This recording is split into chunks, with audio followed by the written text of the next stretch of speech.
Summer. It's not for everyone. While the flip-flop wearing margarita drinking beach bums douse themselves in coconut scented suntan lotion, I'm over here dying from the heat, trying to find a shady grove of trees to curl up and hide under. I'm author Gwen Alyce Clayton, and I write books about ghosts, witches, and vampires. One of my characters, Glenda Fern, the newspaper editor, is just like me. She doesn't drink blood or sleep in a taffeta-lined coffin. Neither does she dress like a goth and wear all black clothing or thick black lipstick and heavy eyeliner. But she is highly photophobic.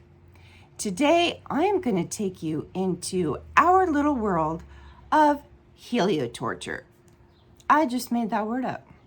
Although I joke about being a vampire, my fascination with folklore comes from the fact that fiction is always the lie within the truth. So, as I always say, first you find the truth, and then you craft the lie. So today, let's talk about what happens to vampires in the summer. We all know that vampires hate daylight, so they always come out at night. But are there fewer occurrences of vampires in the summer because the days are longer and the nights are shorter? How come nobody ever talks about this? This episode of the Rivervine YouTube channel is being aired June 21st, 2022, which is the summer solstice in the Northern Hemisphere. Technically, the summer solstice is when the sun crosses the Tropic of Cancer. It is the longest day and the shortest night. Where I live in Kentucky, tonight will only be 5 hours and 19 minutes long. For those of us who have a sensitivity to light, especially sunlight and heat, this is hell. Ever since I was 4 years old, I've gotten headaches from the sun. I get horrible migraines with nausea and vomiting if I spend too much time in the sun. They can also be triggered by food, especially bacon or MSG. And I swear I'm the only secular American carnivore who doesn't like bacon. And it isn't just the nitrates, the smell of bacon and the flavor of bacon. So even fake bacon does it to me. It just gets my gag reflexes going. And the laundry aisle or the baby aisle in the grocery store, that's torture. And what I really hate is when I'm in a nice restaurant and the server or another patron is like marinated in perfume or cologne. Like, do you really have to put that much on? Oh my God, migraine city. But sun and heat are the worst. Photophobia is pathologically defined as a painful sensitivity to or extreme intolerance of bright light, often caused by inflammation of the iris. Now, while I am extremely nearsighted, my irises are just fine, and it goes beyond just my eyesight. My entire soul hates summer. The Mayo Clinic lists symptoms of seasonal affective disorder as feeling listless, sad, or down, or most of the day, nearly every day. Losing interest in activities you once enjoyed. Having low energy and feeling sluggish. Having problems with sleeping too much. Experiencing carbohydrate cravings, overeating, and weight gain. Having difficulty concentrating. Feeling hopeless, worthless, or guilty. Having thoughts of not wanting to live. Symptoms specific to winter onset, SAD, sometimes called winter depression, may include oversleeping, appetite changes, especially a craving for foods high in carbohydrates, weight gain, tiredness or low energy. Symptoms specific to summer onset, seasonal affective disorder, sometimes called summer depression, may include trouble sleeping, poor appetite, weight loss, agitation or anxiety, increased irritability. My problems are similar but different. In the summer, I have extreme fatigue and my chronic pain flares up. I sleep all night long, unless I have to get up to go to the bathroom, of course. And I sleep most of the day too. Once my headaches subside, I crave iron-rich food, not carbohydrates. And I really wish I had that weight loss problem. That would be so nice. But I gain weight just thinking about food, any food. So emotionally, I get agitated over everything, and nothing seems to subdue my irritability during the summer. The exact same thing could happen to me on a rainy day or a chilly day, and I would be just fine. While I do suffer from anxiety and depression, I actually take prescription medication for it. I also believe in karma and reincarnation. So I don't want to unalive myself just yet, because I believe that we reincarnate until we learn the lessons that we are supposed to learn. And I don't think I've learned those lessons yet. I'm not a doctor and I don't play one on YouTube, but as someone who has suffered from photophobia for 48 years, I can tell you what has helped me find relief. First of all, get plenty of bed rest in a nice, cool, dark, quiet room. Place ice packs on your eyes and right at the base of your neck, like right where your skull and your neck meet. And especially mine is worse on the right side. So I keep one ice pack here and one over my eyes, and I just stay in bed until my migraine subsides. Drink plenty of herbal tea, iced herbal tea. I make this special concoction. I pour a full teapot of filtered cold filtered tap water, and I get it to just where it's going to start to whistle. I put 1 bag of green tea in it and let it sit for 2 minutes, and then I fill I have a special little teapot that I do an herbal infusion of ginger, honey, and a special mix that I found at the Wild Ramp called Sue's nettle tea. And she makes this nettle and spearmint tea that is just so delightful.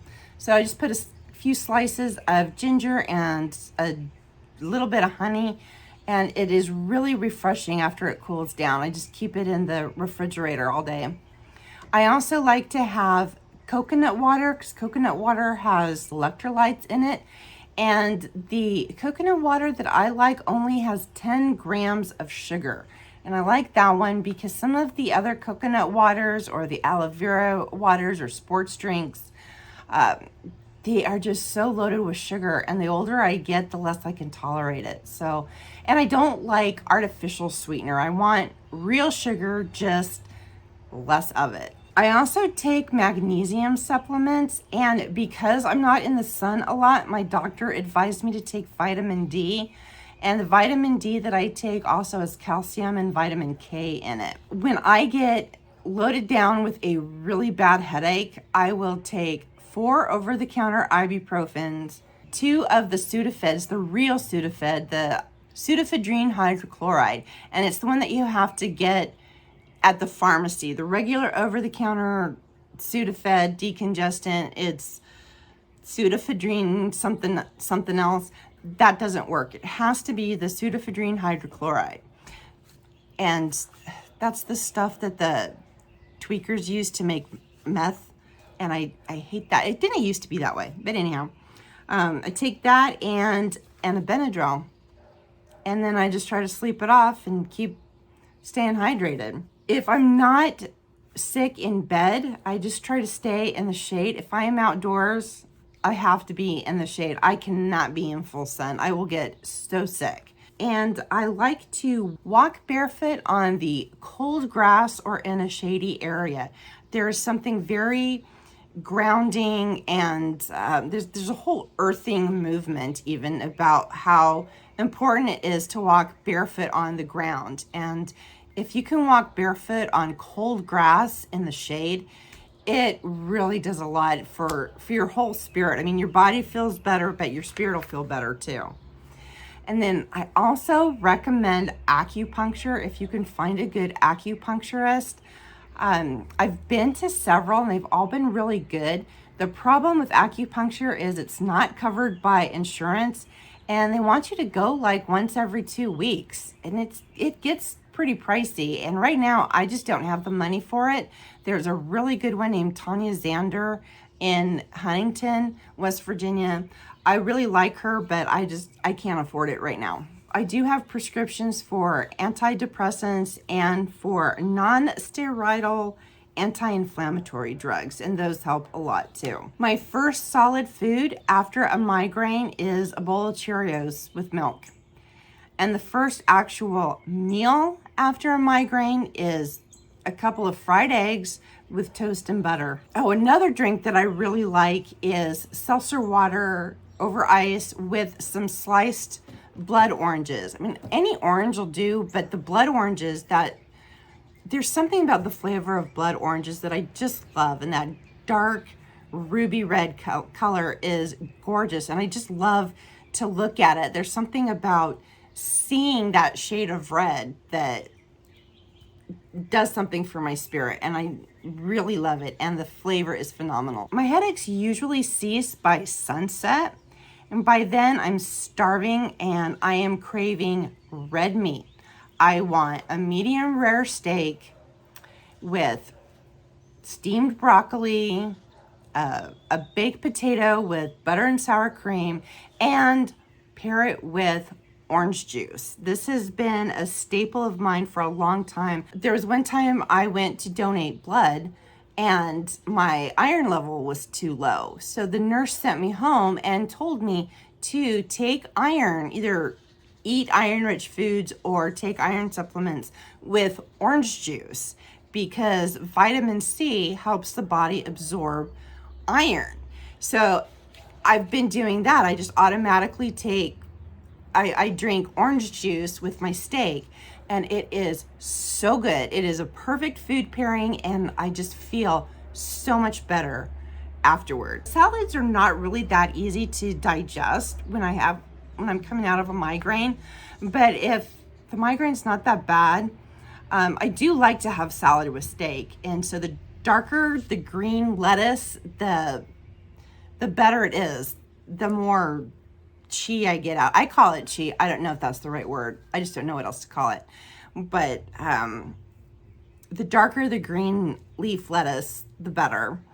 And get some really good tomatoes and cucumbers and any of the yin-centric produce like cucumbers, pears, strawberries, apples, anything that's very cooling and refreshing. After I've had my glass of orange juice with my steak, then I will usually follow that up with a nice red wine, a dark red wine. And of course, my preference, as I've talked about before, is an Amador County Zinfandel, but I can't get that here in Kentucky, so I just go with a Coppola Zinfandel. I got this one. You can always find a Coppola Zin, and Francis Ford Coppola did that Dracula movie in 2000, I think it was, and that was a really good movie. So this is my official Zinfandel if I can't get an Amador wine. And then for dessert, there is a kind of ice cream that is black raspberry with dark chocolate chips,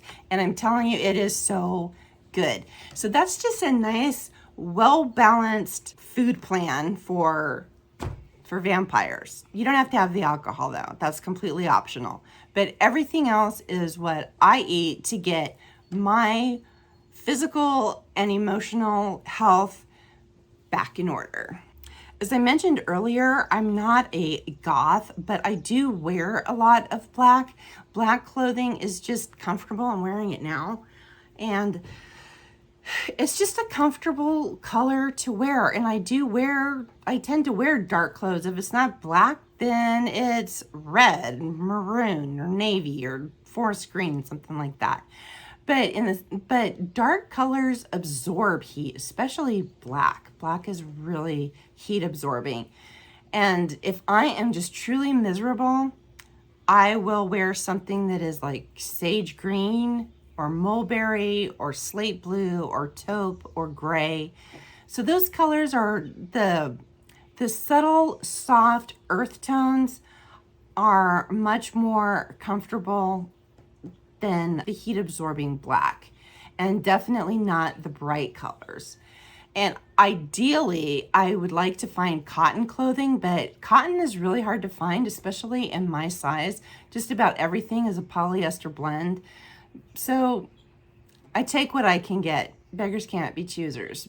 But if I could find all cotton clothes in subtle, muted earth tones, that would be really nice. And loose fitting, it needs to be loose fitting, nothing tight. If I go outside, I have this wide brimmed straw hat and my sunglasses. The myth of the vampire has so many origins. There are some people who think that Bram Stoker's Dracula was based on a blood condition called porphyria. And other people have said that back in the medieval days during the plague, people would be buried before they were actually dead. And so there was this whole thing, this whole fear of people coming back to life. And so there's a bunch of vampire origin stories out there, and I love all of them because I'm such a folklore geek. But for me, with my stories, I have a completely different view of vampires, and Glenda Fern is definitely someone who just really hates summer and can't wait for autumn. If you found this video interesting or informative, please give it a thumbs up and be sure to subscribe to the Rivervine YouTube channel if you'd like to see more quality content like this. I'm your host, Gwen Alyce Clayton, author of Fermata Cellars and Zinfandel's Grimoire. I post videos every Tuesday evening, and I invite you to come back next week. Thanks so much for watching.